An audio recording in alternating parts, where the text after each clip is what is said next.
first of all, the dynamics of working with a father-son relationship can go either way. It can be the horrible thing, which I've Yep. heard, Yep. or it can be fantastic, which it was in my case. What he did great is he never gave me any leeway. When I was a second AC, I was like fumbling with this piece of equipment or whatnot. And, obviously, time is money on a movie set. And so he walks over, he goes, "You take that home and you don't come back till you figure it out." Not at that moment, but like you take it home tonight, you figure out how to do it, and then you come back to work. Like, don't stop messing around on my movie set. When the action is called, this whole world morphs into these people in front of the camera, and everything else behind the camera just doesn't exist. Having worked on What Lies Beneath or the other film, and you saw the final film on the big screen, comparing that to that experience, do you remember that feeling of, holy crap, how did this happen? I'll tell you, I'm looking forward to your dad's film here, even though I haven't seen it. I watched that last week. The story's fantastic. It's a movie. Lets you cry, makes you laugh. Sends you home feeling good.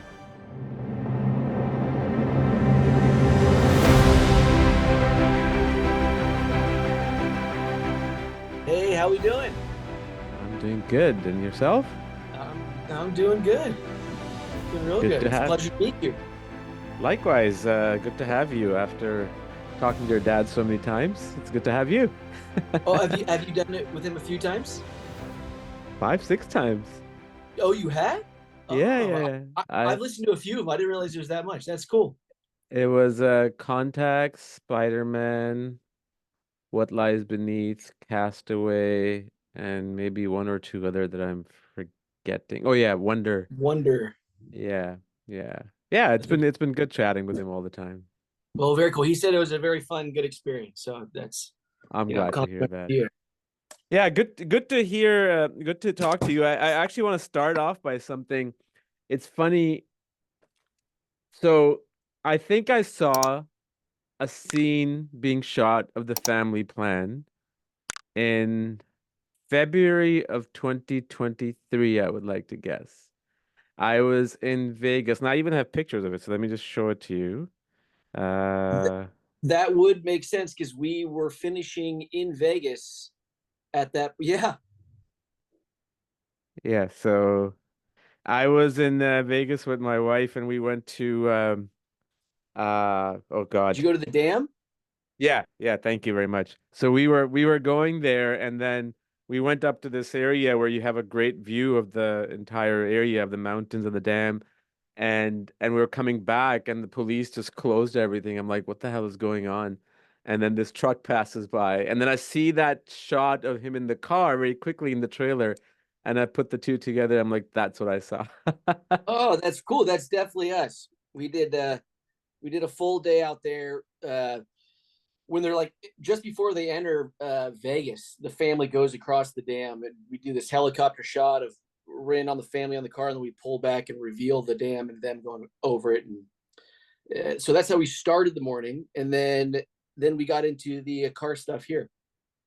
Yeah, pretty cool. I'm just gonna start. Sorry, go on. I can't believe that you actually were there to see that. How random is that? It is very random, and at the time, obviously, I didn't know what it was until the trailer came out, and there's a shot in the trailer of who's the actor? He's sitting in the car. Basically, it's a shot of him in the car, and I picked up the car and the backdrop very, very quickly. I'm like, that's the one I saw. That's exactly what I saw. But I mean, kudos to you. I mean, that had to be 7 months after you probably saw that, and the fact that you could register the two is that's pretty quick line. yeah, no, it was cool watching that. I'm just gonna stop sharing it. But what I would love to know, Michael, you have worked a lot over the years, different productions, obviously with your dad as well. But we won't talk about that much. I just want to know how Michael came to be where he came to be. Like, aside from watching things around him, like what triggered that inside you to be where you are today? What's your journey been like? Well, that's a good question. I guess it would start with, well, for one, as you have researched and know, ever since I was in high school, I was working on sets with my dad and with other DPs. I just like, there's something about it. It's like intoxicating being on a set and just seeing what everyone does. And then all of a sudden, like at the end of however months you're doing this, you know, even years, there's this thing that's created. And so there's something to be shown for your work, which I think is very fascinating and very, uh, I think it's just a very cool thing to like, there's representation for all your work, which is great. Uh, that is kind of the start of it. And then I can't say for sure that right off the bat I was going to be a DP. Like that came a little bit later, but I definitely, through all the different jobs I had, I took different positions, whether DITing or loading or second ACing or operating. Just for me, it clicked at a certain point of like, wow, I just love shooting. I always liked photography. I did photography in high school, and I loved capturing images. But more importantly, when you can capture images into telling a story that leads to like emotional feelings, that's when it clicked for me. I was like, wow, that's pretty powerful. And I remember even in film school, I went to USC film school, and you kind of like, there's no like, you don't just go to film school for cinematography or directing or editing. That school is a little more well-rounded. And I even found myself at a certain point like shooting other kids things for them, like other films for the other kids, because they were, they wanted to be directors, and I just naturally went in that direction. So when I graduated, it just clicked like, oh my God, I love this. This is what I want to do. And I'm not gonna lie, it's probably my dad does it. So there's that father-son bond relationship that you see your father, you look up to him, and so I'm sure some of that went down. But yeah, I just started gravitating towards, putting a camera on my shoulders and capturing things. That's cool. And you said that in the beginning you weren't really sure if it was some cinematography that you wanted to do. Do you remember the movie or that moment where it kind of just fell into place? Okay, this is where I'm heading. Uh, there was, yes, I do. It was I was operating on a movie, The Muppets, the first Muppets that rebooted, and for my dad who shot the movie, and I was given the opportunity to go start doing some Splinter stuff. So when I say Splinter stuff, it's like, oh, we shot the scene, we didn't get this insert or that insert, So they set me off to start doing that, and then more and more and more and more and more started coming up, and towards the end of the movie, it started to become kind of big stuff because they started trusting me more. And I just remember doing that. I really love lighting, and I really took to it, and I didn't really know, because you don't really get to like light things on a small scale. Like you do, but it's when you first start out, I think as filmmakers, you're just thinking about trying to tell a story, where to put the camera, all this kind of stuff. But when you can really get into like focusing on lighting things, for some reason that just really touched me, and I just really just was drawn to it. And on that movie, the more and more I got to do of that, I was like, oh, this is what I want to do. I want to shoot movies. And did you go and talk to Don, your dad, about it and saying that this is what I want to do? And what was his reaction? You know what? I don't know if we've ever actually had that conversation. I think Really, like eh? he never pushed me in any direction. Yeah. He kind of just let me find it. I'll tell you this. I think if he probably didn't push me in that direction, he probably didn't want me to do that, because he's like, it's difficult. It's just like, it's a challenging lifestyle. It's not for everybody, right? You got to really love it to do it. And I think I luckily found that naturally by myself. No, Was there ever a obviously, part? Sorry, go on, please. I say obviously he always gave me the chance to explore Yeah. that, but I don't remember, like, there was never a conversation of like, this is what I want to do, and he was like, yeah, you got to do that. He just kind of, it was a more of a natural, organic kind of outcome. Yeah. Was there ever a time where you probably felt that you wanted to do something else. So for example, for me, like I've wanted to be a director since Jurassic Park came out, the very first Jurassic Park came out. Love that movie. And amazing movie. And I didn't know that I would end up at the time, when you're young, you're like you'll shoot and you'll edit. And I learned all those things. As much as I enjoyed them, I still feel like directing is the thing, right? Like you go through all those things and you enjoy editing and you enjoy doing camera work. But was there ever a time where you felt, or even now, like you want to direct? I mean, that's probably the closest thing that comes to a DP is directing. Well, first of all, the beginning is like I even in film school, I used to love staying up all night and editing my movies, and it was fantastic. But like, it just never gave me the same amount of joy as shooting did. So, and even like directing with the actors and stuff. Like, I even remember I worked with the actors more in relationship to shots and how to tell the story rather than working with them on their performance and that. So I just Right. naturally went in that direction. Um, Now having explored, shooting big movies and small movies or whatever, just working with actors more and directors and really seeing what they actually really can do. Uh, Directing has definitely crossed my mind, but it would it would have to be material that I really connect with. Hmm. Um, I couldn't do it just as like a job, like it would have to be material that I really responded to, and I had a clear point of view of what I wanted. Hmm.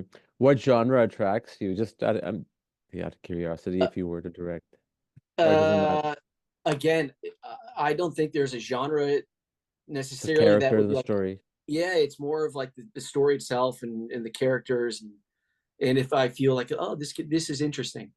Um, and no, and the same in response to my shooting, like I it's more interesting to try all of them.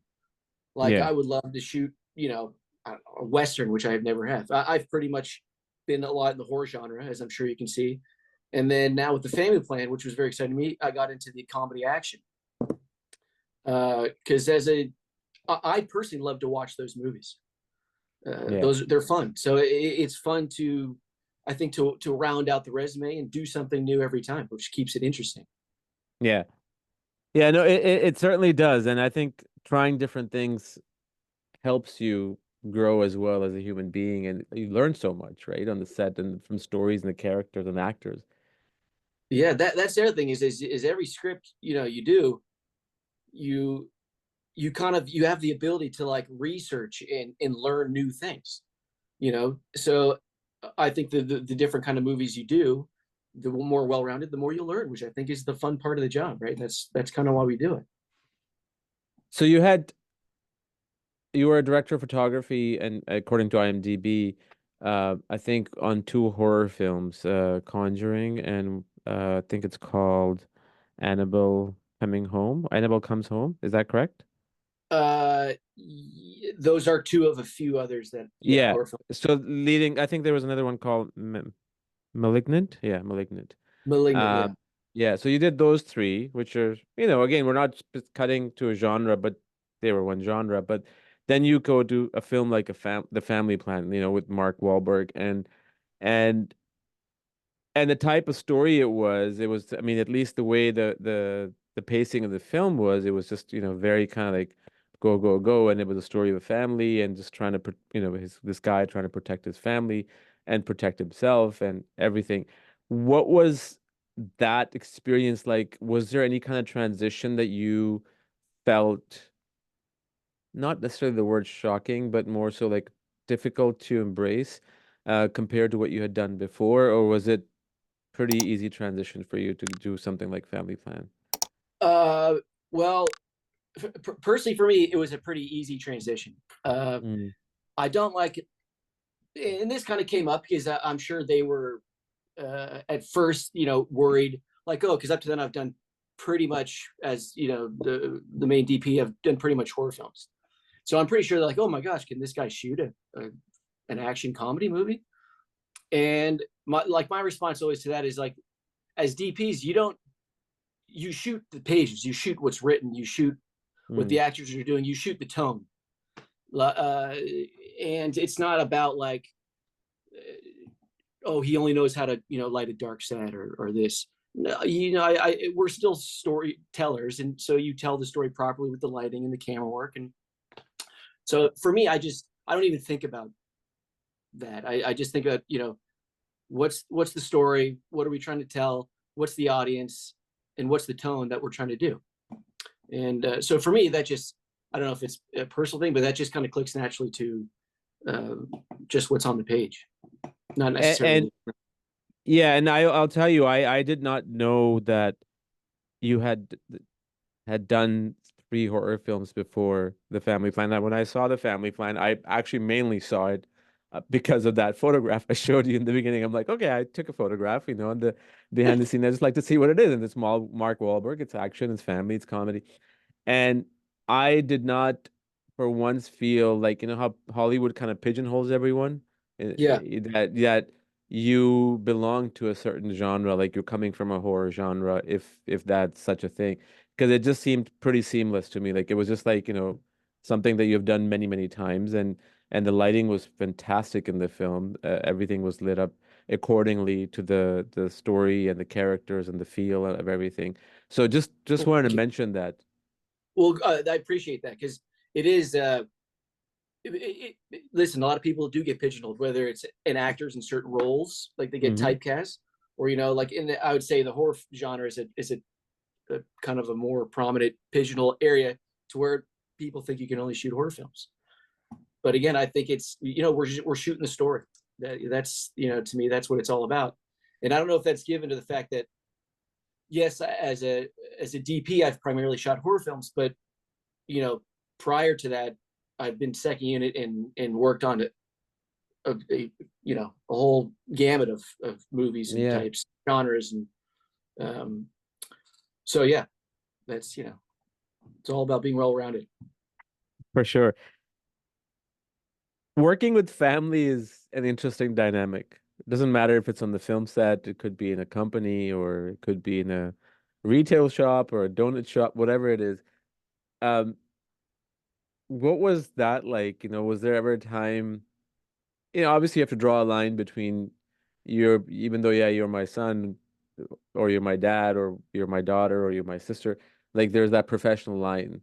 Um, the first time you ever worked with on a movie set and your dad was DP, what was that pressure like? Not necessarily from the fact that you're working on this film, but because, you know, the old man is up there, like your dad is keeping an eye, watching you do what you want to do and kind of living up to his expectations, even though he probably never conveyed that to you, but just in your head as a son, you have that, right? First of all, the dynamics of working with a father-son relationship can go either way. It can be the horrible thing, which I've Yep. heard, Yep. or it can be fantastic, which it was in my case.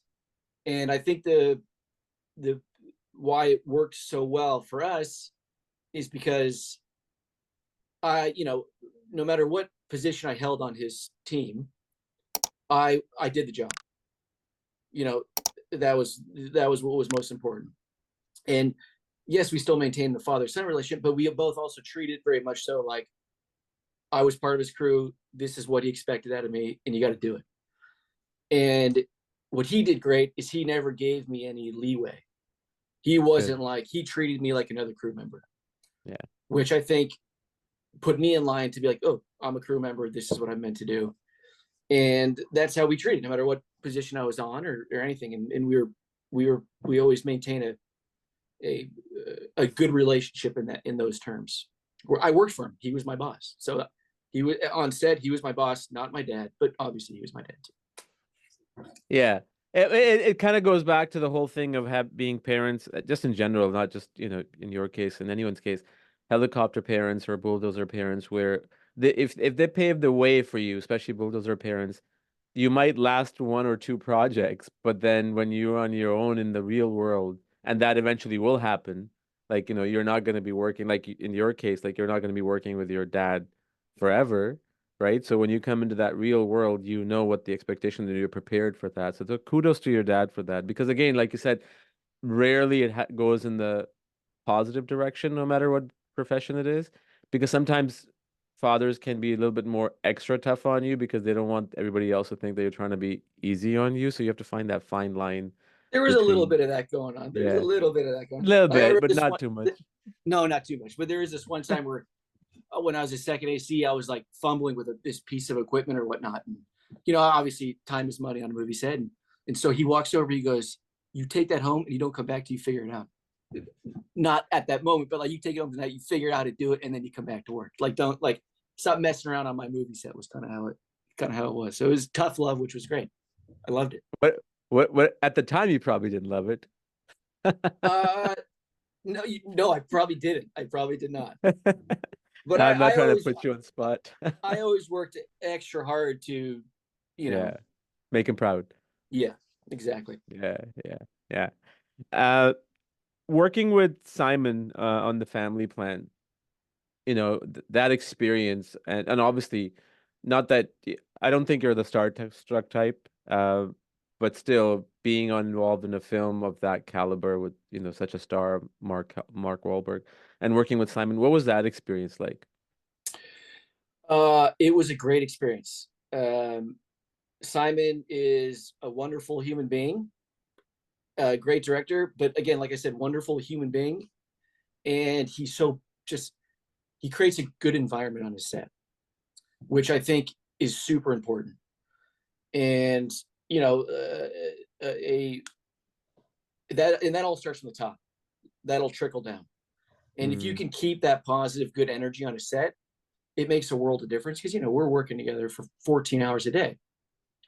So the more you keep that positive, the harder people work, the more interested they are in helping you. And so he created a great environment, and Mark did as well, and Michelle, and they were all a pleasure to work with and for, and because it could be a little rough, as you know. But and this was the first movie I've done with Simon, um, and Mark and Michelle. But I think everything was clicking, and everyone was getting along well. what was something that you learned on this film, or even in the first few films that you did, that you again, like, look, when I'm saying what I'm about to say doesn't mean that, because one thing I always feel that, there's always this conversation in the world about such and such is such and such son or daughter.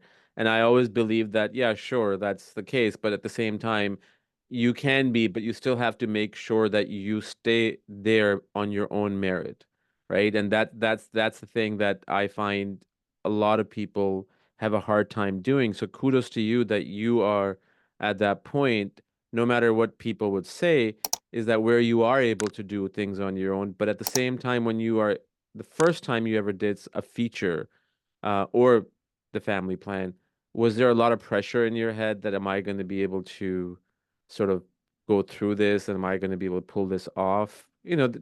Positive pressure. I mean, I think there's pressure for me on every movie I do, just because I want to excel and I want it to be fantastic, and I want to, so I would say I put more pressure on me personally, on myself, because I want to elevate to a certain level. And which is why, like every movie I've done, I've tried to make it bigger and bigger and bigger each time. um because I feel like, I grew up playing sports, so I was very competitive. And this is just one big competition, so I always Of strive course. to do better each time and do something different. um I so yeah, I put that pressure on myself every time, and I felt like if that did it if I didn't do that, I'd become complacent, and in my mind that just means I don't care. So Yeah. like, it's the same thing, like, I still get nervous every time I go on set for the first time because I care. That's Yeah. why. So if I don't get that feeling, that's when I'll really worry. Yeah. No, that's true. That's so true. It it it it does totally. I was telling this story to somebody else on a podcast. Your dad knows him, Simon Wells. He worked with Bob Zemeckis a lot. He's a storyboard artist at DreamWorks. And I was telling him the story. I took a directing course by this assistant director, Peter Marshall. And this was like 10, 11 years ago. And he told us a story of a film and the director without naming the name of the film and the director, that how this guy was hired, um, based on his resume and his confidence, and he didn't really have any portfolio, and he was given a feature film of a major Hollywood comedy, I think it was. And he came on the set very chillax and, you know, I know it all type of thing. And he didn't have, and then he had a nervous breakdown. He had no clue what to do. So the first AD, Peter D. Marshall, he took over the film. He directed the entire film, and the guy who had a nervous breakdown got the full credit as the director. You're kidding But me. yeah, yeah, yeah, yeah. He didn't tell us the name. He said, "I can't tell you the name." So I don't know who it See, was. but that's what I'm talking about. You get too comfortable with something, then that's not. I don't think that ever goes anybody well. No, no, it does not. But Peter Marshall had done, like, I think he's in China now, but he has done stuff like Happy Gilmore, Dawn of the Dead, Butterfly Effect, and a whole bunch of other like big films in the 90s. So I mean it is probably a big film, but I just found it very fascinating that how going back to what I was saying, that yeah, you can probably get a break for whatever reason, whether it's because of your own overconfidence or because of somebody in the family, but you cannot maintain that because you have to do that on your own and only on your own. No, well, here's the thing is yes, I can get a break, which I have been very lucky to, but it's when it becomes like my father and I now hold the same position on set, so he can't hire me anymore. Well, he could, but so it's like, how you can't another DP to talk another director into hiring me is not really a thing. Like Yeah. he can say, oh, he can do the job, which he's done, and blah blah blah. But in the end, you have to get Prove that yourself. direct. Yeah. So that's kind of how it goes. Yeah, no, it's so true. Um, Michael, what inspires you besides filmmaking at this point in life in general? Well, I got two kids and a wife, Okay, well so that's good enough when reason. I'm not working, I'm pretty dedicated to the family. Because as you know, making a movie takes up a lot of time, and so there's oftentimes where I don't see my kids for weeks, even months. So when I'm not working, I'm pretty dedicated to the family. But right now I'm coaching my kids' baseball team. So the it's all about family time. And again, I still dabble in sports and that kind of stuff, but I still, I mean, work is still primarily what's on my mind. Making movies, photography. Um, that's still pretty heavily embedded in my daily, routines. What kind of photography do you do? I do. I don't know. I would call it like vantage point perspective, maybe. Anything that interests my eye. I went Mm, through a phase of loving street photography, where I went through the streets of Hong Kong and New Zealand, and took a bunch of just would walk the streets for hours, day and night, and just take photos of yeah. things that me. And just seeing you know how just the natural world of the buildings and the lights, how just that all hit people, and how they look in it, and how so I used to love just doing that, just going walking down the street at night and photographing people in their element, and just kind of seeing their faces and how what are those people thinking, what are they going through, how is the light hitting them from that,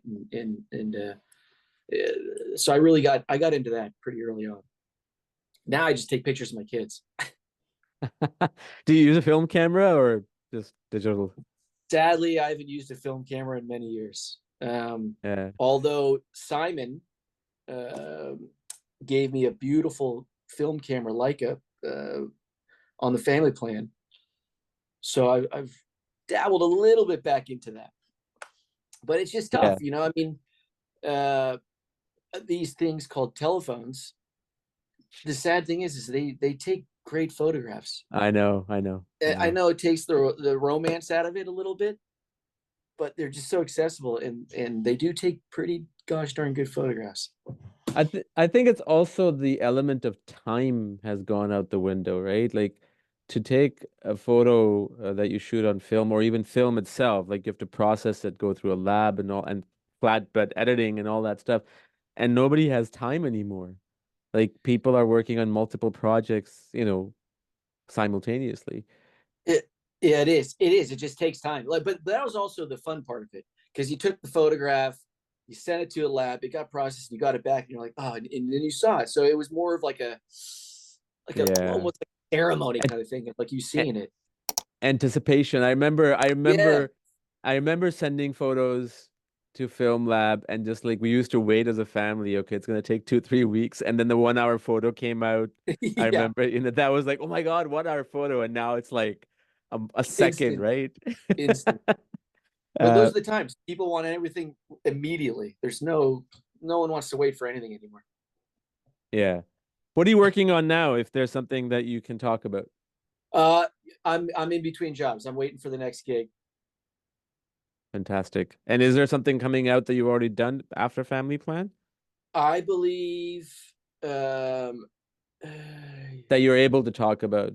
Obviously, I'm not uh I don't know for sure when it's okay. coming out or if it's even been um Completed. yeah, yeah, I don't know if it's completed, it's done. It's a movie that I'm very excited to come out Mm, and worked very hard with the director on it. Who I think he made a fantastic film. But I don't know if I'm allowed to that's fine. say it or not. No, no, it's all good. I want to go back to, and it's a very tough question because I struggle with the answer to this question as well myself, but I'm always curious. Story, right? It's the backbone of any book, any movie, any music video, anything you want to call it, even a painting, right? And sometimes some stories get to you in a certain way that you can't even explain what that is, and you feel attracted to them, right? Uh, what kind of trying to figure out how to phrase this. What kind of story that you think, not in all cases, in some cases, or a character in a story that attracts you to do what you want to do? Forget the genre, forget everything else. Just general. Oof, that is a tough question to answer. Because I don't know the answer to this question myself. Like people ask me like I have no clue. It's just something that happens. I mean, I love to see like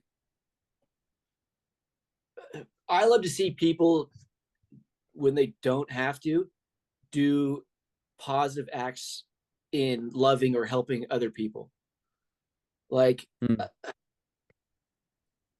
how do I explain that? I think I see it. I like you're not doing it for any attention, but you're just doing it Just because you general, spontaneously, yeah. yes, like you're. I like seeing good people prevail. Mm. Um, uh, I don't even know how to explain it properly, but I it, get it. it it's like for me a perfect movie is you let them cry, you make them laugh, you kick them out feeling good. Mm. That's kind of like my that for me is a perfect movie. What would that be growing up? That's something that you saw, or several films that you saw. I mean, I can Uh, name dozen off top of my head. I mean, I mean, Forrest Gump was one of them. Home Alone was one of I'm them. sure Forrest Gump was great. Another one that came out the same year, I think, was Shawshank Redemption. Yes, I that was a love that fantastic. movie. Uh, Again, I don't think I cried in Jurassic Park, but I saw it. I did everything else. I saw it 9 times in the theater, if I'm not mistaken. Um, but I mean, it's a Wonderful Life is one of my top favorite movies. That Yes. it does all those things, and yeah. So it's it's those kind of films that. And what I love about those films is that you know your demographic is anywhere from, I don't know, 8, 9, 10 years old to 80, 90 years old. Yeah, yeah. So when you can, you know, relate to that broad of an audience, I think that is, I think that's very cool. Yeah. And yeah, I think it's great. You mentioned It's a Wonderful Life. How often do you watch, if at all, older movies like from the 40s and the 50s, like Orson Welles or um, you know, like Uh, I would David say Lean?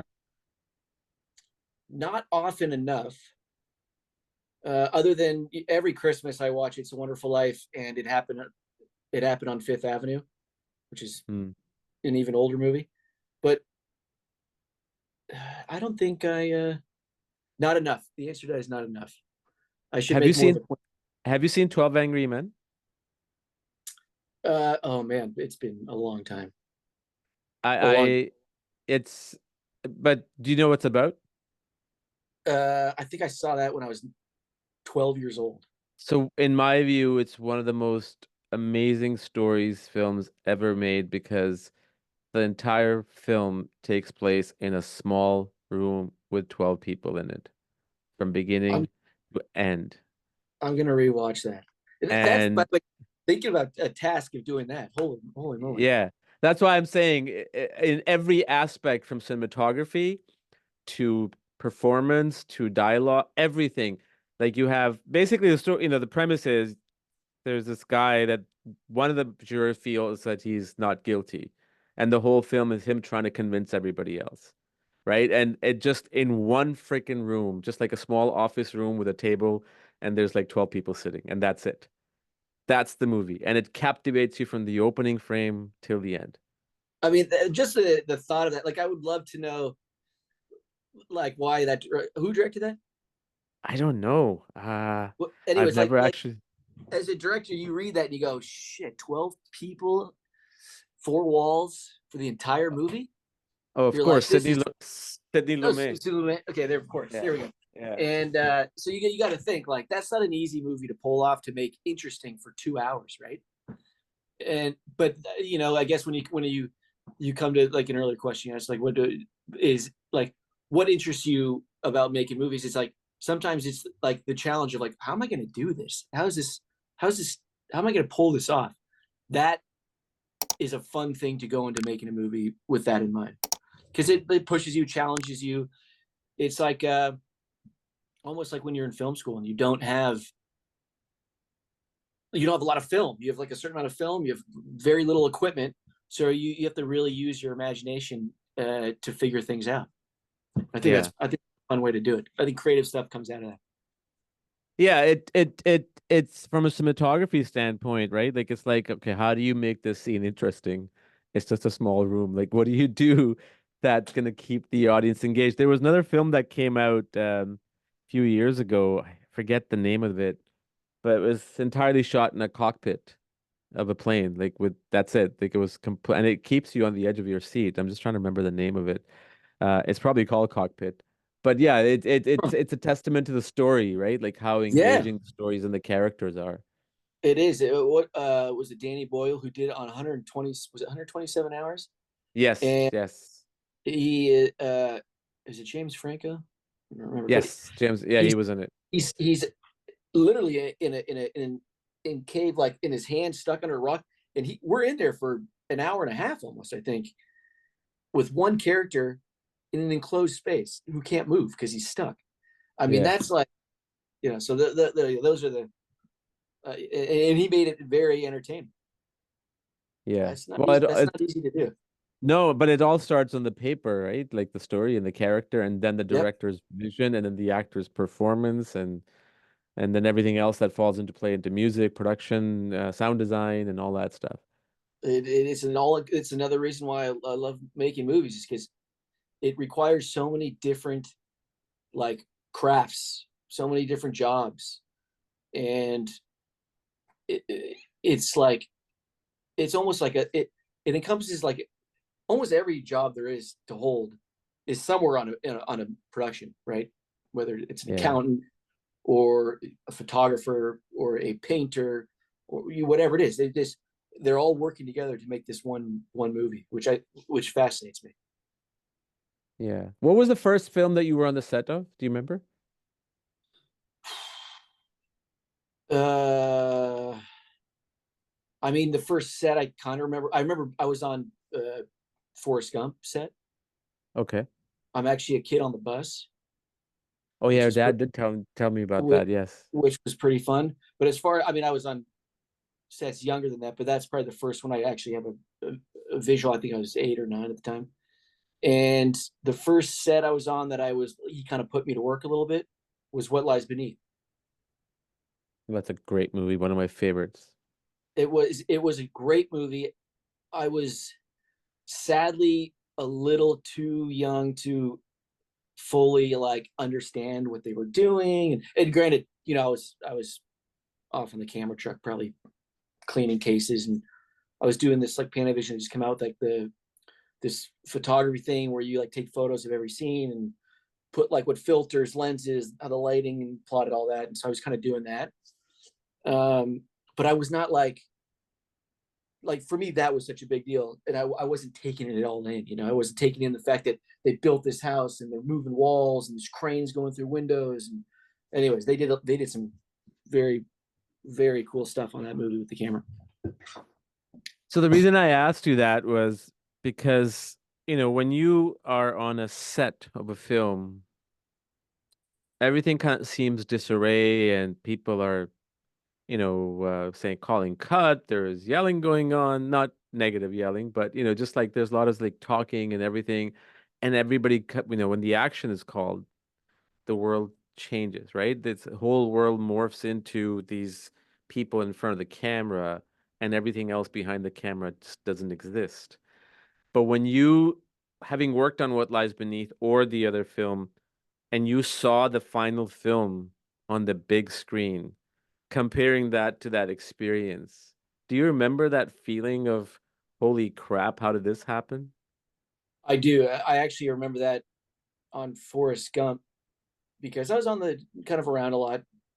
We had went to stay with him out in Beaufort, South Carolina for the summer, and I remember seeing the whole process and watching him kind of do things. And for some reason, I remember like testing like this. I was watching this. They were testing like a steady cam on ATV Mm, to see how they're going to shoot like when he's running down and the braces fall off. And yeah, yeah. anyway, so I remember seeing all that. And to me, it's just like that is, I'm not thinking about the whole picture. And then I remember a year later, we we were with him again another summer in Chicago he was doing something, I forget the movie. But they showed a screening, and we as a family we went to the movie together. And I remember just sitting there just watching this movie, just shocked on what was happening. What I was seeing, and I was like, this is what you were doing? Like I didn't really, I didn't put all that together, and I was crying, I was laughing, and so that hit me. I'll never forget that. Actually, that was actually. I wish I remembered the theater that we were in. But anyways, that was pretty remarkable. That I would kind of, that's when it clicked. Like, oh, that's what he does. That's what he's doing. Wow. What a great film to have that memory attached to. Forrest Gump is such an amazing film. I remember I was in grade 11 or 12, grade 12. And I never saw it in the theaters. So I remember at the school auditorium, they used to have like movie screenings like once a month after school. And Forrest Gump was shown. And I still remember I was sitting in the far right corner in like the seventh row and just taking it all that in and that experience. It's such an amazing movie. And it's great that you experienced that experience of going from set to the final product on such a film. It was cool. It was a very fun experience, and eye opening. Yeah. Michael, what is that one thing, it doesn't have to be film, you would love to do that you haven't done yet?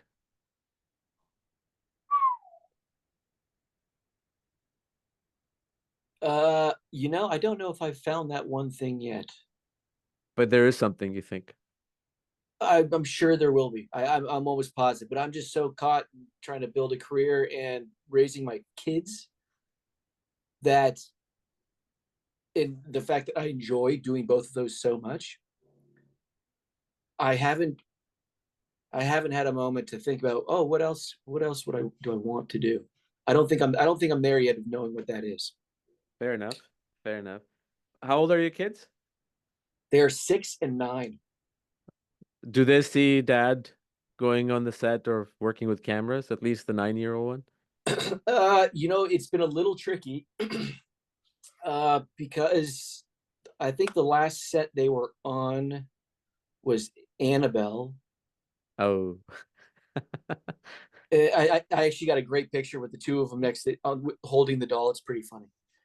Um, but then COVID happened, Mm. so bringing family on set was no longer really a possibility. So my last few movies, handful of movies, they haven't been able to really come to set, which is sad because like as we've talked about, I have a lot of great memories of visiting my dad on set and seeing all that. And but who knows? Maybe it's a good thing. Maybe they'll become doctors and lawyers because they don't get to see how cool it is to make movies.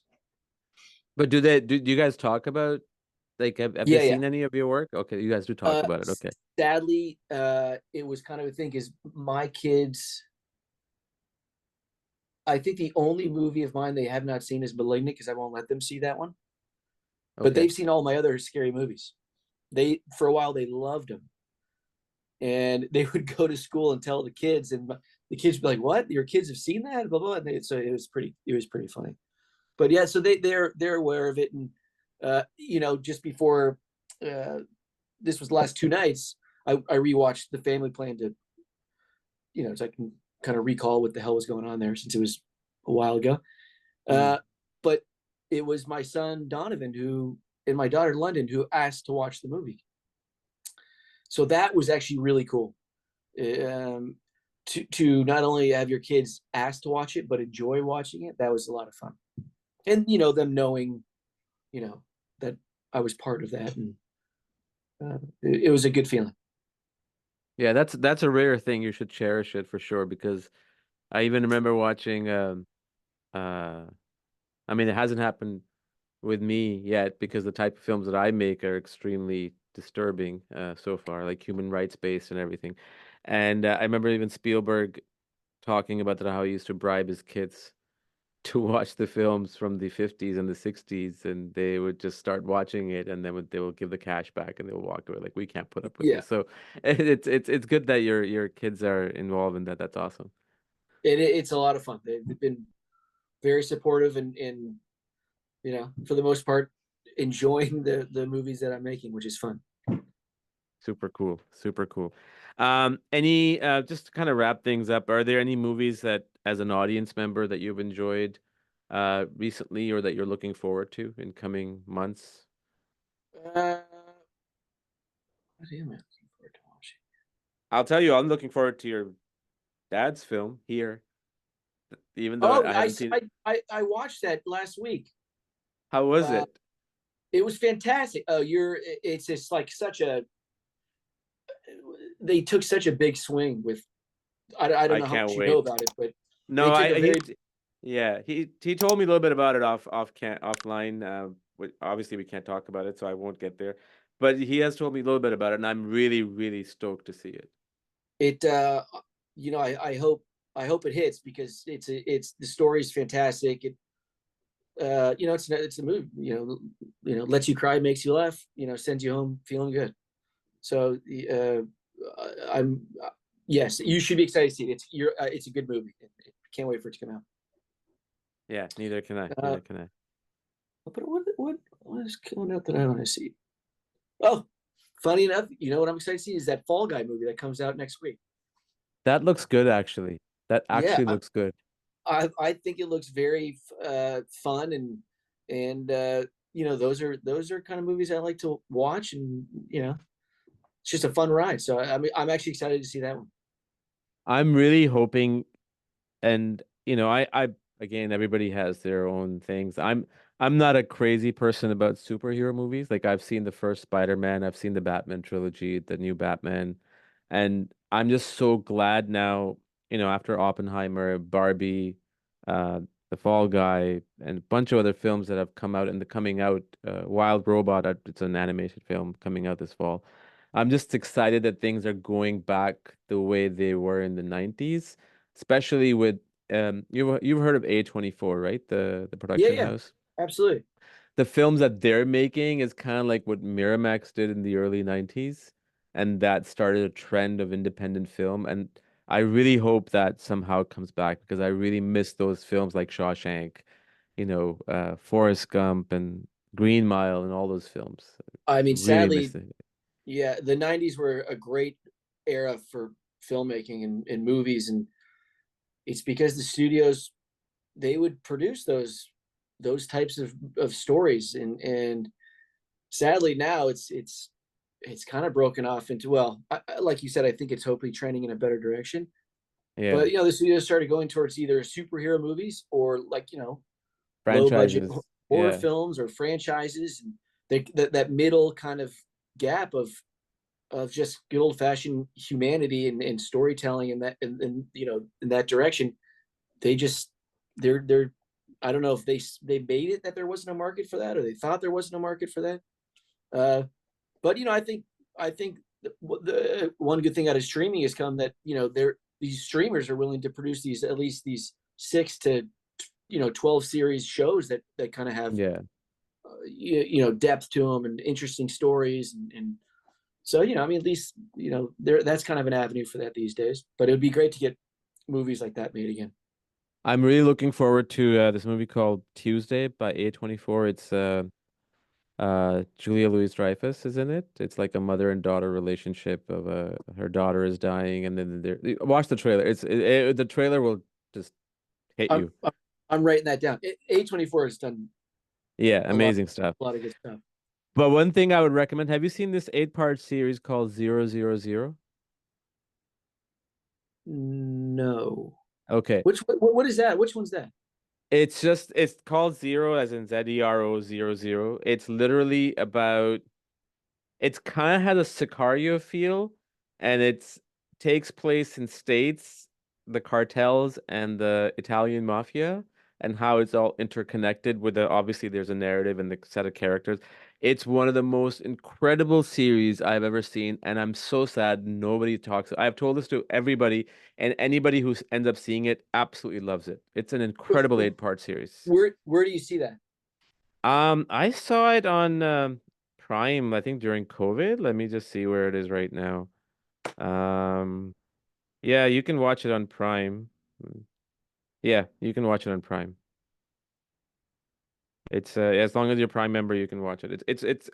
Oh, great. It's incredible to watch it. I mean, you wouldn't want to turn off you would want to continue watching in binge watching. It's an incredible 8-part series. Oh, great. Because I'm looking for something. So there, perfect. What's the tone of it? Is it pretty like gritty and dark, or is it like If you remember Sicario, it has that kind of a feel. that I don't same kind of? remember.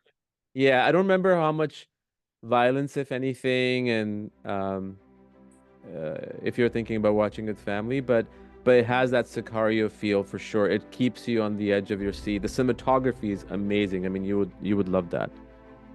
Great, perfect. Yeah, Love that. awesome, Michael. It was a pleasure talking to you. Thank you so much, man, for your time and for your openness. I truly appreciate it. Thank you for having me. It was a pleasure, and thanks for the conversation.